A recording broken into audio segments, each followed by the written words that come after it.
Stress is natural. More in depth, stress and trauma are a part of the human experience. Oftentimes, stress and trauma catch us off guard, causing us to become unfamiliar versions of ourselves. In my opinion, stress and trauma are inevitable. Yet, I am confident that we can prepare ourselves with mindsets, skills, and knowledge to minimize the impact that potential stress and trauma can have on our hearts, minds, spirits, physical, and mental health. This is Project Heal.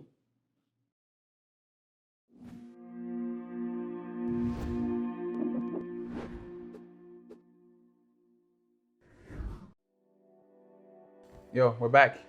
This is episode 3 of Dear Trauma, Let's Get More Acquainted.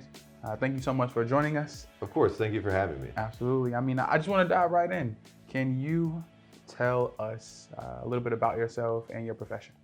So I work as a behavior therapist. Most of my experience is primarily with students with emotional disabilities. And unfortunately, oftentimes those emotional shortcomings and challenging behaviors are a result of them witnessing some pretty nasty things in the home. Domestic violence and being maybe physically or verbally abused themselves.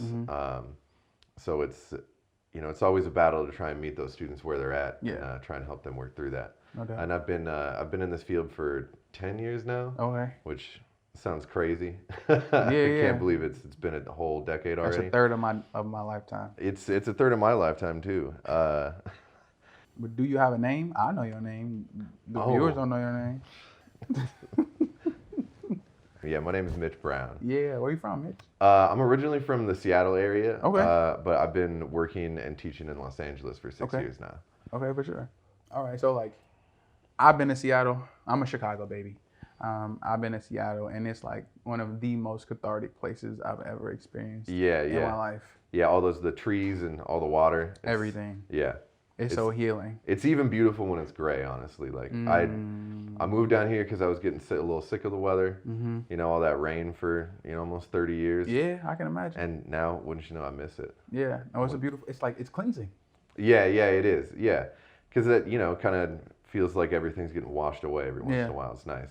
No. I think that's a lovely feeling. Yeah. So let's pivot. And so growing up, of course in Seattle and potentially other places, were topics of mental health, stress, and trauma had in your household? My mom is actually a special education teacher herself. So I think she had a lot of perspective on that and how it affects young kids especially. Yeah. And so she was always very encouraging for us to be open about our feelings and she just had a really a good gentle way of talking to us about it and not always. Even if we really shouldn't be upset about something, she always made us feel like it was still okay to be upset, or it was okay to experience those feelings, and then kind of helped us build those skills to deal with our emotions. Yeah, as I think about my parents, my mom, she would always push me to be great in education, and I can literally hear her in my ear calling me her smart cookie. Yeah. And pat me on my chest, kiss me on the cheek, call me her smart cookie, make me breakfast. And just push me and encourage me to use education as a healthy outlet. Yeah. I mean, I think that's important for a lot of kids. They have a lot of energy and a lot of just general curiosity. And so I think if you can make education something that's cool and exciting, then it doesn't really matter what you're trying to teach them. If you can get them engaged. Even math can be fun and interesting. I think for kids, it's about showing them the why. Yeah, no, kids, they always ask questions why this, why that, how does this work? So I think really if you want to get better engagement in those less fun subjects like math or, you really have to, I think, show the application of it. Yeah. And I think that's something that, really is missing from education a lot of times, specifically with math education, is just that, not explaining to kids why you need to learn this. Yeah. I had a teacher in 8th grade when I asked why we had to learn what we were learning, say, oh, because it's in the state curriculum. I'm like, well, like if you can't even tell me what the practicality of like this is, then why am I supposed to like waste my time learning it? Yeah, no, I hear that, and I think like relevancy is an extremely important topic of discussion in education, like at this very point, because like the state attorney general, if you would, like literally just announced, or the national attorney general literally just announced that like elementary school, middle school, and high school students are experiencing like a mental health crisis literally in this day and age. And so like as an educator in LA, do you think conversations around like mental health, stress, and trauma are necessary for teachers to have? Yeah, I think not only are they necessary, like it's paramount to like being a good educator and to like being able to like make a lasting impact. Like you said, like a mental health crisis is going on right now. I think there's like always been a mental health crisis with our young people, and it's only now that we have the like the perspective and to look at it as what it is. It's not like, oh, teenagers are just emotional. Like Yeah. teenagers just like to create drama. Like now we're looking at it like, no, these students, some of them are experiencing like profound mental health issues. Like they're not just being difficult. They're not, like wearing black and sitting by themselves because it's some phase they're going through. Like Yeah. they're sad, and they may have like clinical depression or anxiety. And I think it's really wonderful that we're starting to embrace that and look at it for what it is instead of just dismissing it. Yeah, a brilliant like peer of mine, Dr. Joe Morgan, like is a professor at the University of Nevada, Las Vegas, and he always like emphasizes the fact that all behavior has a need. Yes, yes. Right? Dude, I say this all the time. Like there's no behavior, no matter how extreme or how severe, is just they're not doing it just to do it. Right. It's a like maladaptive strategy to meet a need. You literally sound like Dr. Morgan. You literally sound like, he literally, I mean, his expertise is special education. Yeah. And he like continuously names that all behavior has a need, and oftentimes we respond to the behavior instead of meeting the need of the student. Exactly.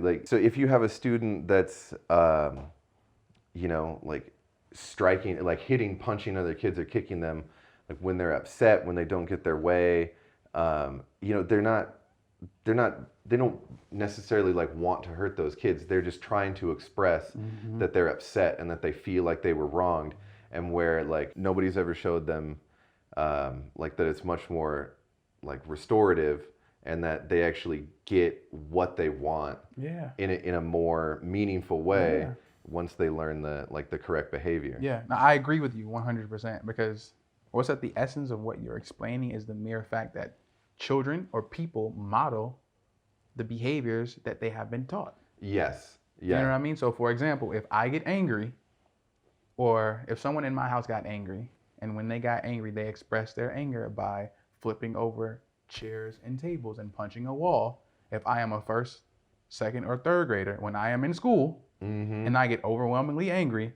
it would be reasonable to assume that I would exercise those same coping mechanisms, because some of the most trusted adults in my life model that behavior for me. Yeah, exactly. I have a great example of that. A student that I worked with a few years ago. So this particular student, like unfortunately, like witnessed a lot of like physical violence from his stepdad against his mom. And so what he was learning there was that like mom and dad are upset, they're yelling at each other, they're fighting, but then dad hits mom, and then dad realizes he's made a mistake, mom stops crying, they calm down. And so he's learning this horrible lesson that if you beat people, if you hit them, that's going to end the situation, because that's all he had seen. Right. And it was a huge challenge to help him see, like, you just have to tell people what the problem is. You just have to tell me like what you're upset about. Like if you want to leave the classroom because you're just like, feeling like you can't focus on work, like you don't need to flip your desk over and like throw your crayons or like rip up other people's paper. Like you just come on over and ask me for a break, and like we'll go take a walk or something. Right. And it was so amazing to like finally see the light bulb start to go on for him. Like, oh, like it really is that way. Like I really can just, there's a different way to do this, because those kids that are having these challenging behaviors, it doesn't make them feel good. They're not getting any satisfaction from behaving that way, and they don't know why they're not. Right. Because like you said, they just model the behavior that they see. Right. And they're like, wait, this should be working. Yeah. And it's not. And so I think that, it just feeds into that cycle and can make the behavior worse. But, and again, like once that light bulb goes on, it's such a beautiful thing. And that's, going back to like what I said in my introduction, it's so cool to see like the product of that effort that you put in. Yeah, no doubt. Like I empathize with that 100% because as a kid, I would always fight because it's like my dad taught me to do so, right? Mm-hmm. My dad taught me to protect myself. My mom taught me to protect myself. If somebody hits you, you better hit them back or I'm gonna hit you. You know what I mean? And that was like how I was socialized as a kid growing up. But if I do that now as an adult, like that could cost me my life. Yes. That can cost me my livelihood, or it can cost me my reputation and my brand.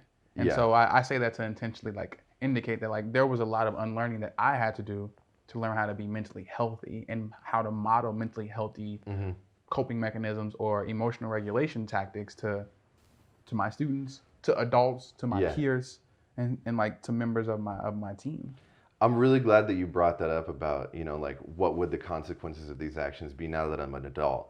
Because that really, like, especially with my focus now working with elementary school kids, like you're not just trying to stop the behavior so the kid can sit in class and doesn't distract people. Like you're helping to create like a functioning member of society, like a good citizen. Yes. Because those behaviors, if they continue into like teenage and adulthood, like they are going to cause a lot, not just for them, but they could hurt other people. They Certainly. could, like spread that harm around. And that to me is like the most rewarding part of it, is just knowing like, hey, I'm helping to put more good people in the world that like understand their emotions and know like how to express that. Because, if there's anything I've learned, through like all the people I've met in my life, like people teach each other things. You learn things from other people. And so giving those skills to someone early in life and really having it ingrained in them, like who knows who they might also be able to help. Certainly. I think a lot of people got into education as a profession because they were deeply impacted by teachers that they had as students. And the idea of just like starting this new cycle, not a cycle of violence, but a cycle of healing. Yeah. That's a really beautiful idea. It's the healing for me, man. It's a project to heal, Yeah. So look, check it out. This is the biggest question of the night. How did you hear about Project Heal? Well, one of the producers of this, of the shoot here, is a good friend of mine, Jamie Roman. Okay. And we went to college together. Oh, right on. Yeah, Colorado College, right? Yeah, you guys had that weird, like, you take one class for a month. Don't call it weird. It changed my life. But yeah, the block plan. That's what it is. The unconventional model. It's a unique intellectual adventure is what it was. A unique intellectual adventure. Don't forget I like that a lot. I was on a road trip driving from LA up to Seattle. I was helping my roommate move back up there. Yeah. And she was like, hey, I know you're just sitting in a van right now. We're doing this live stream. Like tune in and watch. And it was the one that you guys did last June. And I found it really interesting. And the first thing I noticed was like, man, these people are knowledgeable. They know what they're talking about and they care about the material that they're talking about. Yeah. And I feel like that's so important in the business that you're in, of doing professional development and working with educators. I've been to so many PDs that like aren't meaningful, aren't useful, like don't have good information, and that you can tell right away whether or not it's going to be good based on like how passionate the person is about it. Yeah. And if it just sounds like there's some like consultant that got hired by this company to read a script to teachers, for like an hourly wage, like you can tell right away, like they're not invested. This isn't like their passion. That's not why they're doing it. And that was something that I noticed right away with you and the Project Heal team, is you are truly passionate about this work. And I appreciate it because it's such important work to help educators and like other members of that educational community understand like how to meet kids where they're at with the trauma that they bring to school. Yeah. Because they don't cease to exist when they leave the school building. They have lives outside of that where they have experiences both good and bad. Yeah. And I think it's just so important that we understand that, because if we don't, it's very difficult to make a meaningful impact. Yeah, I've been in a lot of like dry professional development experiences. Like, so like for me, like in my team, like I want our professional development sessions to be lit. You know what I mean? Yeah, Because yeah. like for me, it's personal, right? Like I want it to be culturally relevant, you know, and like directly aligned to who the participants are. You know, I may be a Black man teaching like a lot of different cultural perspectives, and so I want it to be culturally relevant and like truly make participants of like all walks of life like feel heard and like validated based on how they were brought up, their feelings, and how they choose to identify. There have been a number of times where I felt as though topics of discussion should have been for me, but the presenter like missed the mark because they didn't look like me. And then at times it didn't really make me feel heard, seen, or even as if I mattered. And so what I try to do is design professional development in coalition, so that we're thinking through how is this content going to impact the individuals who are most proximate to the issues. Yeah, I mean, if the point of professional development is to help us develop professionally, then like why would you waste your time hiring somebody that, you know, something that isn't truly relevant? And like you said, I think cultural relevance is so important. Like as a white man working at a school that's predominantly Black and Latino, like I think it is very important for me to put a big focus on like learning about the different aspects of that culture relevant to the, you know, to the school environment. And you know, an approach that like understanding different cultural family dynamics and like how like these students generally like will interact with their parents, and that's different than what I'm used to or that I would expect. So I think it's very meaningful to make sure that you know, anything geared towards like helping teachers in the classroom is done with a variety of perspectives. Yeah. Do you think that learning about stress, trauma, and mental health would be beneficial for teachers, students, parents, and caregivers in your school community? Yeah, definitely. I think in any situation that's very helpful, but especially coming back into the classroom after COVID and after the school that I work with, they never went back to in person. Oh wow! During either the end of the 2020 school year or the 2021 school year, they were all remote. And so, like, who knows what sort of like conditions these kids had just been stuck in. You know, a lot of these kids, you know, are just home with mom. There's not a different caretaker they were going to. They were in their apartments, or homes, you know, for all that time, stuck in, you know, whatever that circumstance is.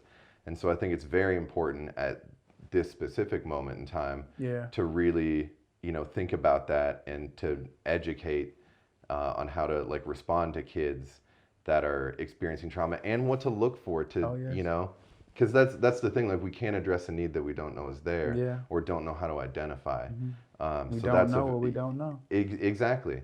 So that to me is like a very important component of it, is learning how to identify like what that looks like when a student may be experiencing something traumatic. Yeah. So in our curriculum, in like a series of like 3 to 5 sessions, session 1 is about understanding collective trauma.